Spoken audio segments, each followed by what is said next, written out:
चलिए देखा जाए, हम लोग पढ़ाई कर रहे हैं दिल्ली सल्तनत के बारे में, और दिल्ली सल्तनत के बारे में हम लोग कुछ राजवंशों के लगभग 3 राजवंश के बारे में हम लोग को पढ़ाई हो गया है। कौन कौन सा राजवंश? पहला गुलाम वंश, दूसरा खिलजी वंश, तीसरा तुगलक वंश।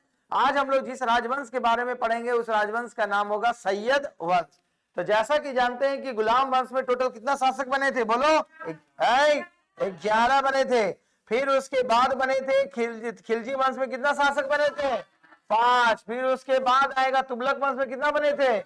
9। फिर उसके बाद सैयद वंश में कितना बनेंगे? 4। और लोधी वंश में बनेंगे 5 शासक, सॉरी 3, 5, 12, 5, 3 शासक बनेंगे। ठीक है, तो ये सब की सारी जानकारी ली गई है।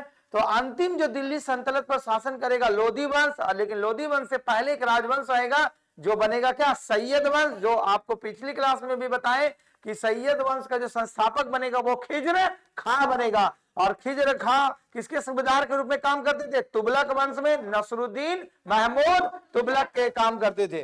तो आप लोग जानते हैं कि दिल्ली सल्तनत में टोटल 5 राजवंशों ने शासन किया। जो उसने दिल्ली की गद्दी पर कब से कब तक शासन किया? वो 1206 से लेकर 1526, लगभग 320 वर्षों तक जो दिल्ली सल्तनत पर शासन रहेगा वो मुस्लिमों के अधीन में रहेगा।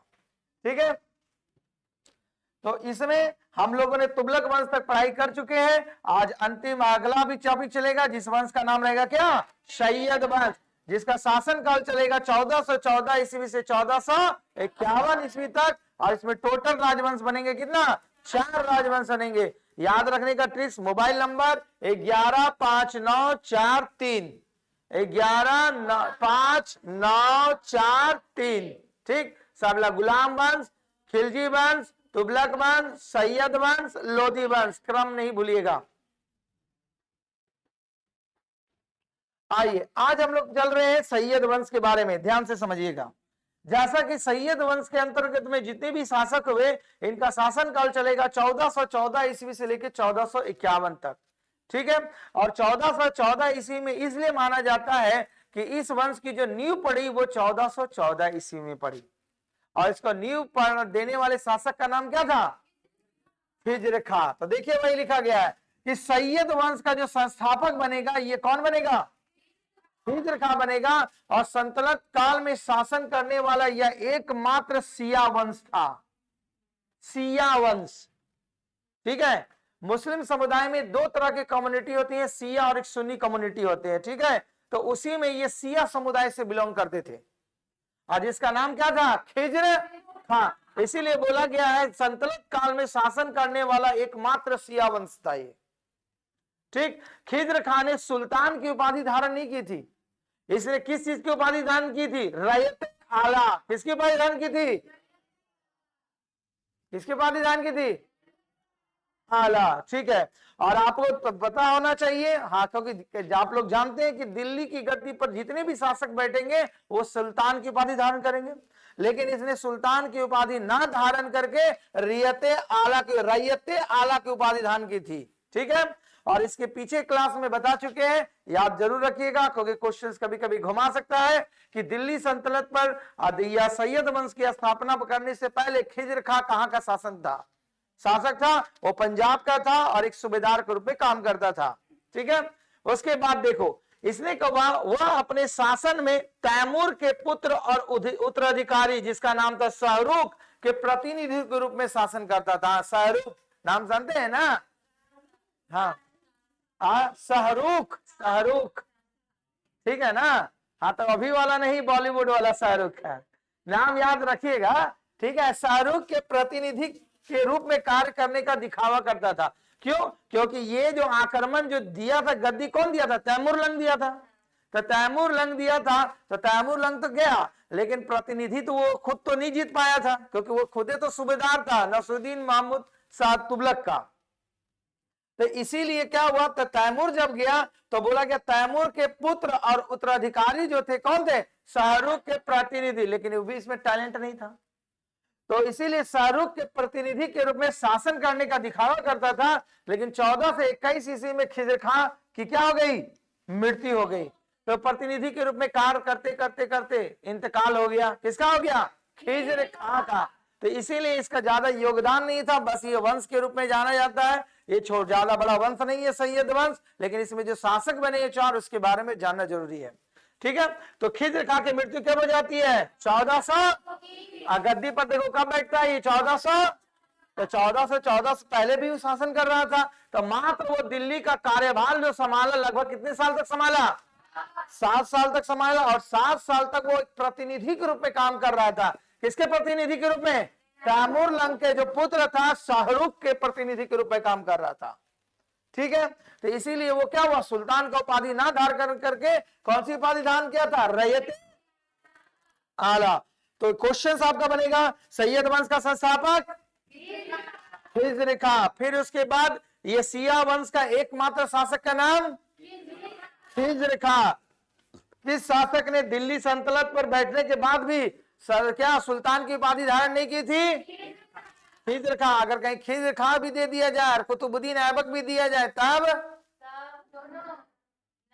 कुतुबुद्दीन ऐबक नहीं माना। पहले कुतुबुद्दीन ऐबक से चला था, वो भी सुल्तान का उपाधि धारण नहीं किया था, याद रखिएगा। ठीक है, इल्तुतमिश से स्टार्ट किया था।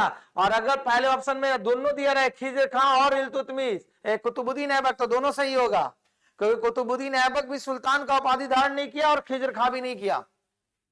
ठीक, ये क्या रियते आला की उपाधि धारण किया और वो सिपा सालार का उपाधि धारण करके काम किया, कुतुबुद्दीन ऐबक। ठीक है, फिर उसके बाद खिज्र खां की मृत्यु कब हो गई? 20 दिसंबर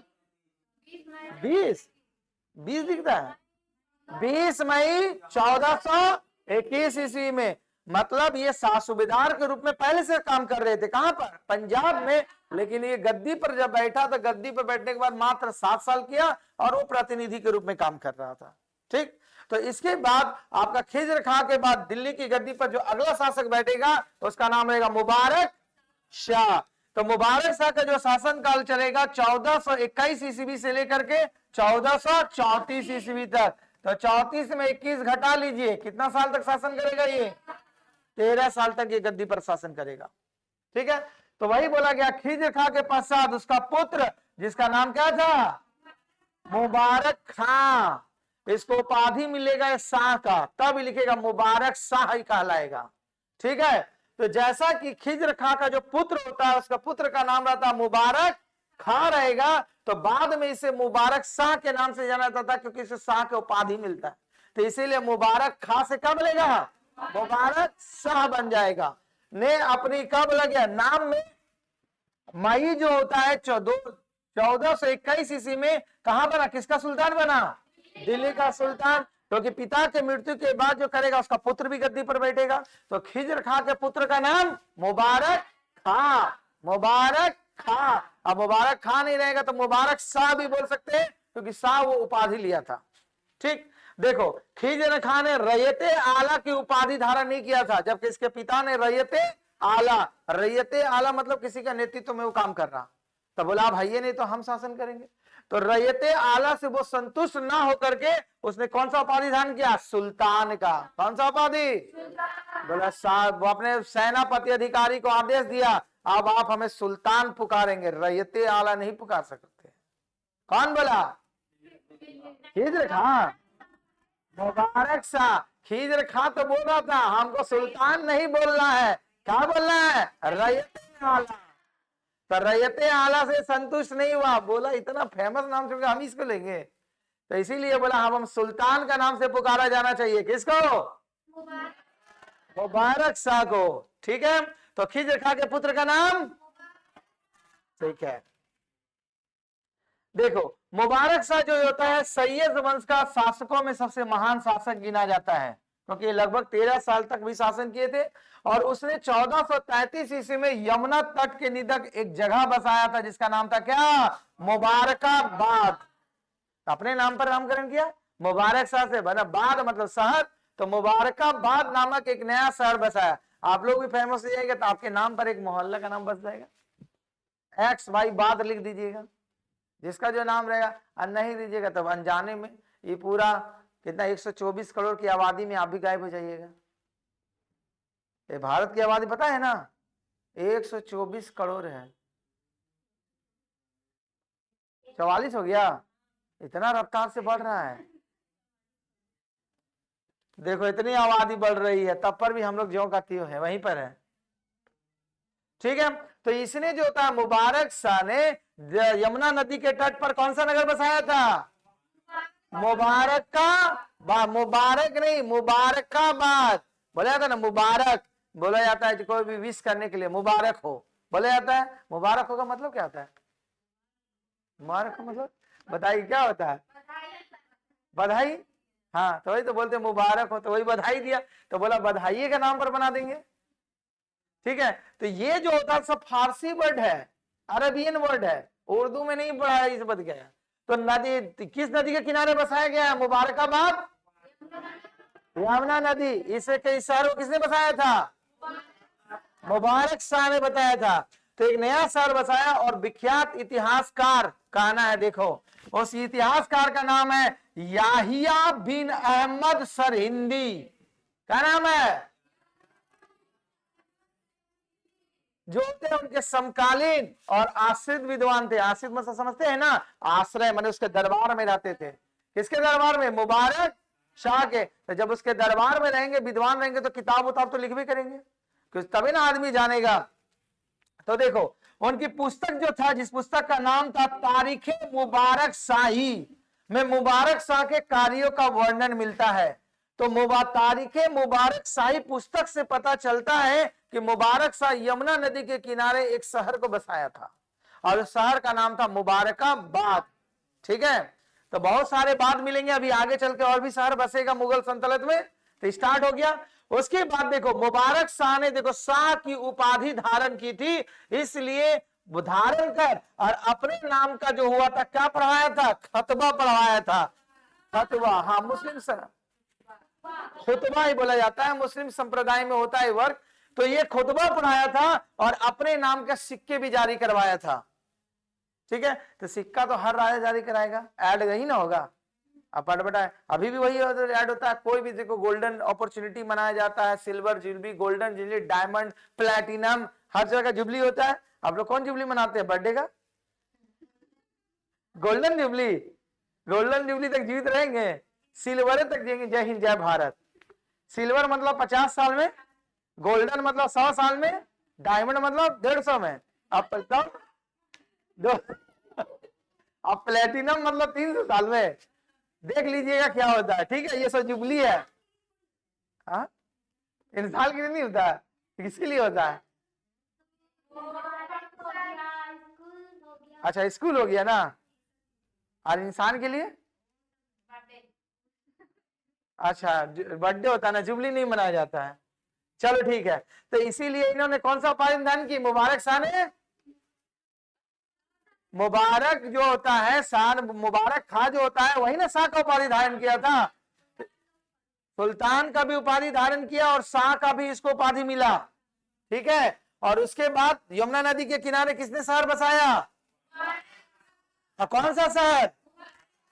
और इसके दरबार में जो विद्वान रहते थे इतिहासकार, उसका नाम याहिया बिन अहमद सरहिंदी। और किताब का नाम का तो ट्रिक्स बता दिए, जरूर उसका नाम आगे पीछे राजा का लिखा रहेगा।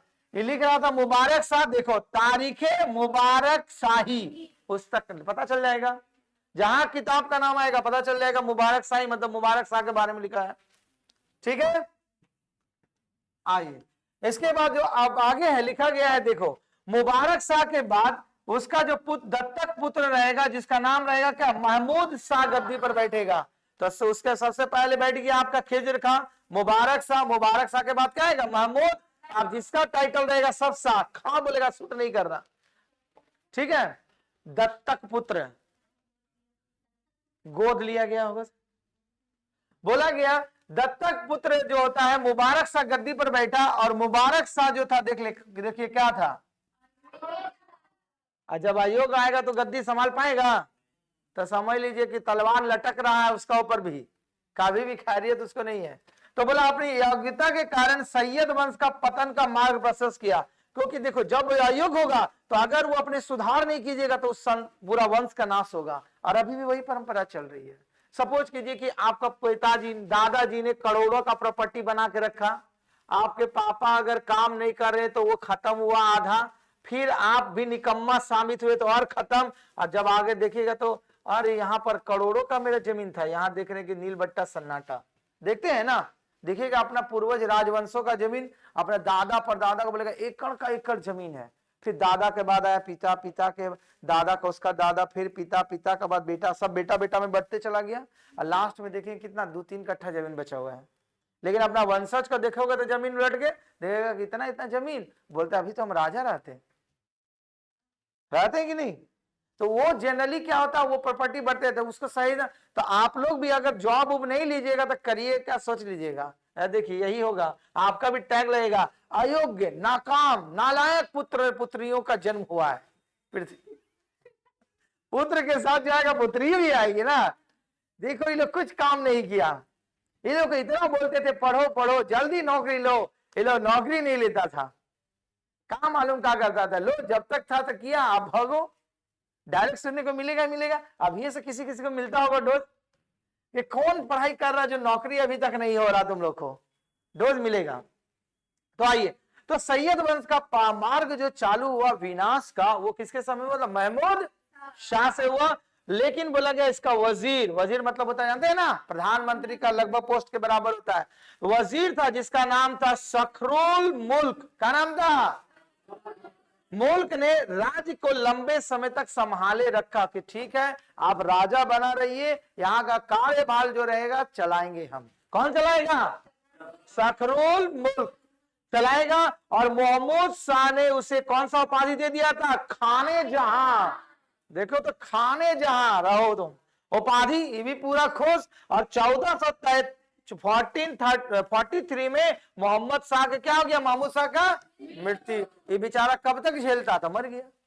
तो इसीलिए जो होता है सैयद वंश जो ज्यादा लंबा समय तक नहीं चला, तो आपका जो महमूद शाह से सैयद वंश का पतन चालू हो गया। इसके बाद अंतिम पड़ाव में जाएगा जिस शासक का नाम रहेगा अलाउद्दीन आलम शाह। क्या नाम रहेगा? और जिसका शासनकाल चलेगा 1443 ईस्वी से 1451, और यही जो होगा सैयद वंश का अंतिम शासक बनेगा। तो इसके बारे में बोला गया महमूद शाह के पश्चात उसका पुत्र जिसका नाम रहेगा अलाउद्दीन आलम शाह की उपाधि धारण की, मतलब इसका नाम था अलाउद्दीन, तो इन्होंने भी उपाधि ले लिया। मिलता क्या है, अपने उपाधि धारण कर लो। जैसे आप लोग अपना नाम के पूछे कुछ लगा लेते हैं, लगाने में कहा जाता है, लगाते हैं कि नहीं? नहीं लगाते हैं। नाम रहेगा कुछ, इंस्टाग्राम फेसबुक में देखो नाम रहेगा रॉक स्टार, सुपर स्टार, का नाम रहेगा एकदम फलना स्टार, सब रख जाता है। तो अपने उसी तरह धारण कर लिया, तो ये भी राजा था, धारण करने में कहा जाता है। तो इसीलिए अलाउद्दीन ने कौन, महमूद शाह ने का पुत्र जो होता है, कौन था उसका पुत्र था? अलाउद्दीन। तो अलाउद्दीन इसका बाबूजी रखा, सूट नहीं कर रहा अलाउद्दीन, तो बोला नाम थोड़ा बड़ा लगना चाहिए, तो नाम अपना क्या कर लिया? उसमें उपाधि धारण कर लिया आलम शाह। तो अब ये कहलाने लग गया अलाउद्दीन आलम शाह। गद्दी पर बैठा और बोला जाता है यही सैयद वंश का अंतिम शासक था। तो सैयद वंश का अंतिम शासक अलाउद्दीन, सैयद वंश का संस्थापक अलाउद्दीन आलम शाह। भगवान बचाए, नींद में बोलता है। तो सुनिए क्या क्वेश्चन पूछ रहे हैं, ठीक है? नहीं तो बोलेगा दाएं मुड़, जैसे होता था वैसे दाएं मुड़, तो बाएं मुड़ जाता था, बाएं तो लगता था धुनाई, ठीक है? तो इसीलिए अलाउद्दीन आलम शाह जो होगा वो सैयद वंश का क्या बनेगा? अंतिम शासक। तो देखो इस समय में कहावत था, बोला गया शाहे आलम का राज दिल्ली से पालम तक। मतलब कहने का मतलब है कि अपने शासन काल के दौरान जो इसके पूर्वजों ने जो यहां से जहां तक साम्राज्य को फैलाया था वहीं तक रहा, विस्तार नीति नहीं अपनाया इसने। तो इसीलिए इसके बारे में कहा गया दिल्ली से पालम तक। इस किसका शासन में कहा गया? अलाउद्दीन आलम शाह के समय में, क्योंकि या तो खिजर खा तो दिल्ली से पालम तक तो साम्राज्य का विस्तार ही किया, उसके बाद तो किया नहीं। तो जहां तक इसका दादा परदादा किया वहीं तक सिमट के रह गया। तो इसीलिए इसको कहने लग गया, क्या कहा गया? शाहे आलम का राज्य दिल्ली से पालम तक। और इसी के समय में दिल्ली सल्तनत पर की बागडोर जो होता है सैयदों से निकलकर किसके हाथ में जाएगा? क्योंकि अब योग्य शासक था। तो इसके बाद जो सैयद वंश का समाप्त होगा और एक नए राजवंश का उदय होगा जिस वंश का नाम रहेगा लोधी वंश। और आपको दिल्ली सल्तनत के प्रारंभ में बताए थे कि प्रथम 4 जो थे तुर्क से बिलोंग करते थे और अंतिम जो शासक लोधी वंश का बनेगा वो अफगान से बिलोंग करेगा। तो पूरा सिस्टम ये बदल देगा। ठीक है, जैसे गुलाम वंश हुआ, तो खिलजी वंश हुआ, तुगलक वंश और सैयद वंश, ये सभी लोग जो बिलोंग करते थे तुर्क से बिलोंग करते थे, लेकिन लोधी का जो साम्राज्य होगा वो अफगानिस्तान से बिलोंग करेगा, अफगान से। तो वही बोला गया अलाउद्दीन आलम शाह जो था इस वंश का सर्वाधिक समय तक शासन करने वाला शासक बना। लंबे समय तक शासन किया, कितना से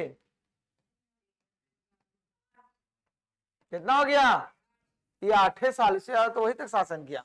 ठीक है, तो अलाउद्दीन आलम शाह जो था इस वंश का लंबे समय तक शासन किया और बोला गया 1451 ईस्वी में बहलोल लोदी ने इसकी हत्या कर दी और किस साम्राज्य का नींव डाला, लोधी वंश। तो यहां तक जो सैयद वंश का जो मुख्य पॉइंट था, आपको 4 वंशों के बारे में बताया और इसके बाद अंतिम वंश के बारे में पढ़ेंगे, वो उसका नाम क्या रहेगा, लोधी वंश। और लोधी वंश का जो संस्थापक बनेगा कौन बनेगा, बहलोल लोदी। और इस लोधी वंश का अंतिम शासक बनेगा कौन, इब्राहिम लोदी। और इब्राहिम लोदी का लड़ाई न्योता भेजेगा कौन, आएगा बाबर लड़ने के लिए पानीपत का प्रथम लड़ाई। और यहीं पर आपका इब्राहिम लोदी के साथ लड़ाई होगा और आपका पूरा का पूरा दिल्ली सल्तनत समाप्त होगा और फिर मुगलिया सल्तनत चालू होगा, फिर उसका चलेगा। तो समझ में आया सैयद वंश के बारे में। चलिए, कार्रवाई समाप्त। धन्यवाद।